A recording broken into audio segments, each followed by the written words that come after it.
Assalamualaikum warahmatullahi wabarakatuh. Selamat siang, berjumpa lagi dengan saya Sardal Pahlawi.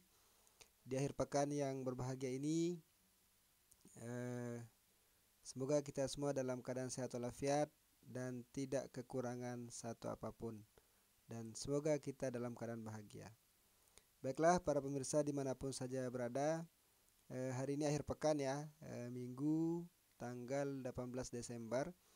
Biasanya akhir pekan itu dihabiskan dengan apa ya, dengan keluarga, anak, saudara, ya namanya hari keluarga sudah. Pergi ke tempat liburan dan sebagainya. Tapi sepertinya untuk di Indonesia yang seharusnya kondisinya dalam keadaan nyaman, akan tapi ada saja eh, isu-isu yang ada saja peristiwa-peristiwa yang terkadang membuat membuat semacam kegaduhan, baik itu dengan perkataan, sikap dan sebagainya, seperti yang dilontarkan oleh salah seorang tokoh atau public figure yang ya terbilang cukup kontroversial. Itu siapa itu? Siapa dia? Yaitu Ruhut Sitompul, di mana beberapa waktu yang lalu si Ruhut Sitompul ini mengeluarkan suatu statement atau pernyataan melalui media sosialnya yang menyerang salah seorang figur calon presiden, bakal calon presiden yaitu Anies Baswedan. Anies Baswedan diserang secara ya boleh dibilang apa ya dengan dengan hujatan. Ini mengarah kepada politik polarisasi, yaitu pernyataan dari Ruhut Sitompul, yaitu Indonesia akan kelam, Indonesia akan suram seandainya dipimpin oleh Anies Baswedan. Artinya Ruhut Sitompul mulai saat ini sudah mulai menyerang kubu lawan, sudah mulai melontarkan isu-isu yang dapat menimbulkan kegaduhan di tengah-tengah masyarakat, wabil khusus bagi para pendukungnya Anies Baswedan. Terus seperti apa tanggapan dari pendukung Anies Baswedan dalam kesempatan ini akan kita bahas dan analisis bersama. Kecam Ruhut kerap serang Anies, Demokrat hati pikirannya kotor dan jahat. Saya kutip dari fifa.co.id. Langsung saja, FIFA Politik. Elit Partai Demokrat mengecam keras perilaku politikus PDI Perjuangan, PDIP, Ruhut Sitompul yang kerap menyudutkan Anies Baswedan. Ruhut dianggap menyebar isu intoleran dan radikal ke Anies. Deputi Bapilu DPP Partai Demokrat PD Kamhar Lakumani mengecam aksi Ruhut sudah seperti menebar fitnah. Yang dilakukan Bung Ruhut Sitompul sudah mengarah kepada fitnah, kata Kamhar kepada wartawan Jumat 16 Desember 2022. Kamhar menjelaskan tuduhan yang sama pernah dialamatkan kepada Anies saat Pilkada Jakarta 2017. Menurut dia, saat Anies menjabat sebagai Gubernur DKI Jakarta, tidak ada satupun tudingan tersebut terbukti. Ia menilai saat jadi Gubernur DKI bisa menjaga toleransi dan mengayomi semua organisasi keagamaan. Malah sebaliknya, DKI semakin maju, toleransi terjaga, bahkan organisasi keagamaan terayomi dan terperhatikan, jelas Kamhar. Selanjutnya, maka itu Kamhar menyesalkan tindakan Ruhut Sitompul yang masih melakukan cara-cara kotor dalam berpolitik. Dia menyindir Ruhut punya pikiran yang jahat. Kami prihatin dan kasihan jika kemudian Bung Ruhut masih menggunakan cara usang dan kotor seperti ini dalam berpolitik. Cara-cara seperti ini hanya mungkin dilakukan oleh orang-orang yang hati dan pikirannya kotor dan jahat, kata Kamhar. Seperti diketahui, politikus PDIP Ruhut Sitompul yang kerap menyerang Anies Baswedan dalam akun media sosial Twitter, salah satu cuitan terbaru Ruhut dengan mengunggah foto Anies yang mengenakan seragam Gubernur DKI. Dalam unggahan itu, Ruhut menyelipkan narasi Indonesia hancur bila dipimpin Anies. Gerakan radikal akan tumbuh subur dan memecahkan NKRI.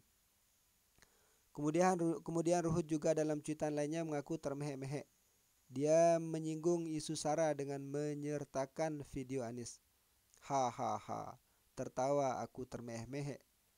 Akhirnya terbongkar juga bohong selama ini. Mengaku pribumi asli dari suku Jawa, Jogja. Jadi ketahuan palsunya Yaman sih. Leluhurnya sok pintar merdeka, ujar Ruhut. Masih menurut Ruhut, mohon maaf. Jadi para pemirsa dimanapun saja berada, pada kesempatan ini saya ingin menyampaikan beberapa hal terkait Ruhut Sitompul. Yang pertama, Ruhut Sitompul ini adalah merupakan seorang tokoh public figure yang kontroversial ya. Dia profesi awalnya adalah sebagai pengacara. Terus setelah menjadi pengacara dan dia terkenal sebagai pengacara artis pada saat itu, dan musuh bebuyutannya adalah Hotman Paris Hutapea.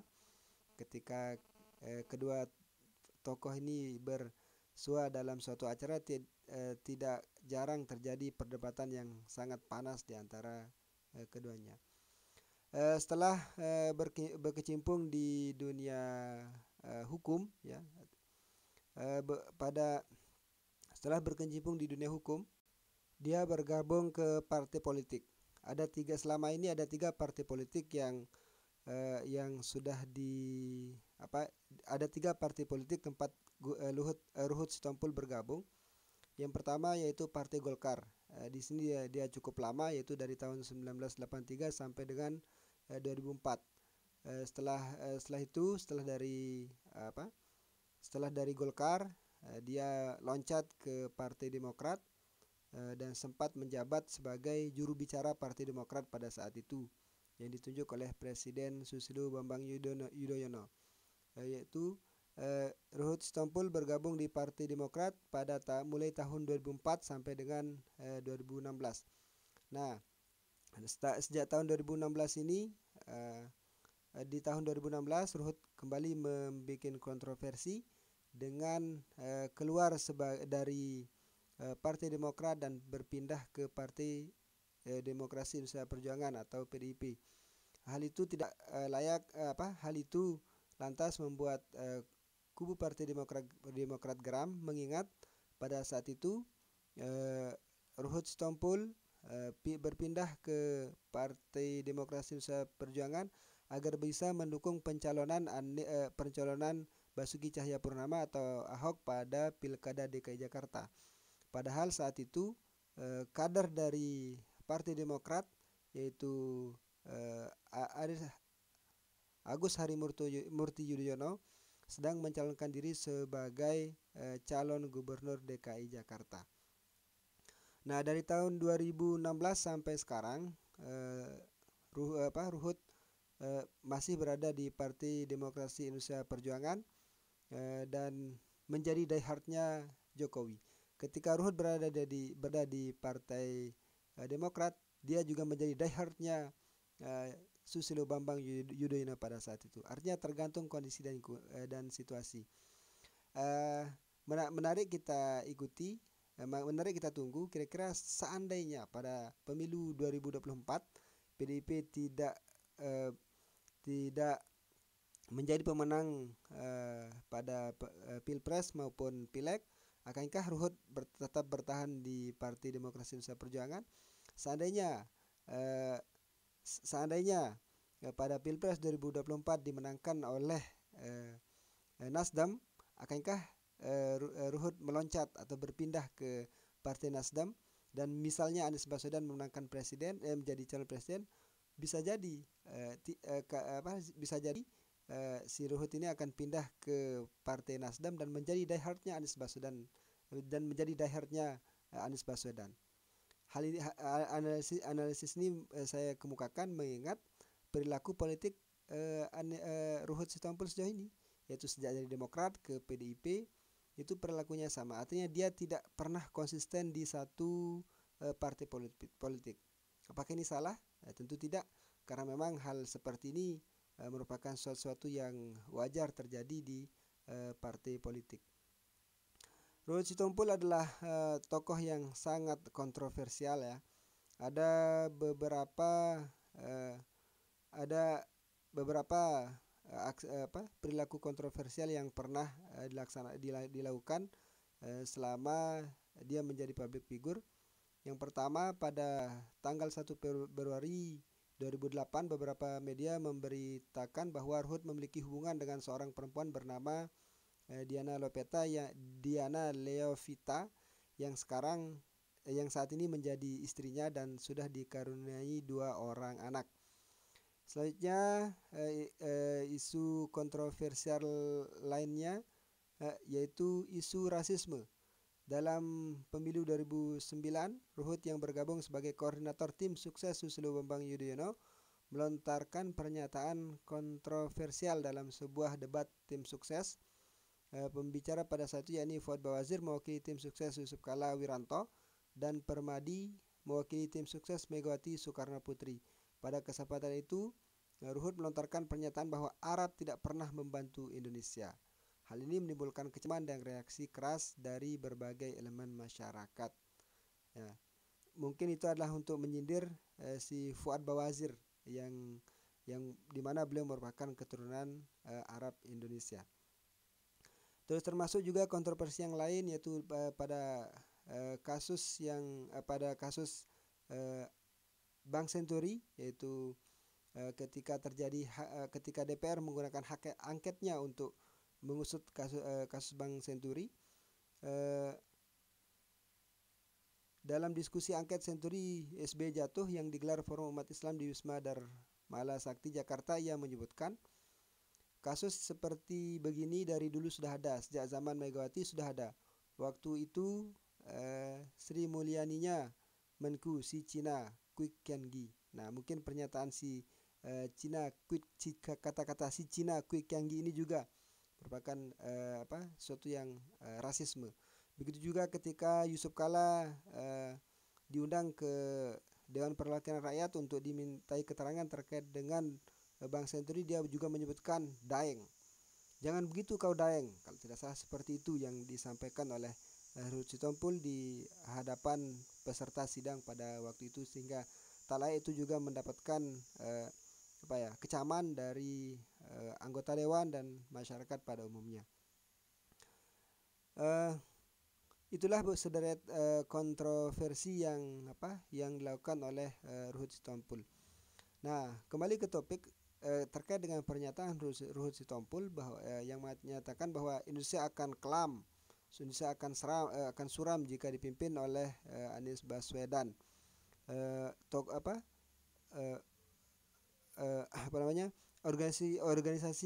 Organisasi teroris akan tumbuh subur di Indonesia. Tentu ini adalah pernyataan yang sangat menyesatkan, pernyataan yang sangat menyesatkan yang sebenarnya bagi orang yang berpendidikan ya, itu harus lebih menggunakan rasionalnya ketika menyatakan suatu pendapat atau statement. Mengingat Ruhut ini adalah seorang public figure, beliau adalah tokoh yang berpendidikan, menyelesaikan studinya di salah satu kampus yang ada di Provinsi Jawa Barat, tepatnya di Universitas Padjadjaran Bandung pada tahun 1979. Kampus ini adalah salah satu kampus terbaik yang ada di Indonesia. Artinya Ruhut adalah orang yang berpendidikan. Sebagai orang yang berpendidikan, seyogianya menyatakan sesuatu atau melontarkan sesuatu itu harus yang menyejukkan. Ruhut harus mampu seharusnya di tengah perpecahan yang terjadi di tengah-tengah rakyat, Ruhut harus mampu menjembatani perpecahan tersebut. Ada kubu, misalnya kalau kita mengacu pada tahun Pilpres 2019, ada kubu Jokowi, ada kubu Prabowo. Seharusnya dan sisa-sisa perpecahan itu masih ada sampai sekarang. Seharusnya dalam menyatakan sesuatu, Ruhut harus menyampaikan hal-hal yang mendamaikan, yang menyejukkan. Toh juga meskipun Anies Baswedan dicitrakan oleh oleh Ruhut dengan pernyataan-pernyataan yang rasisme seperti yang sudah dia upload di media sosialnya, terbukti selama 5 tahun Anies Baswedan memimpin Jakarta tidak pernah ada kasus intoleran atau kaitannya dalam hal kebijakan misalnya.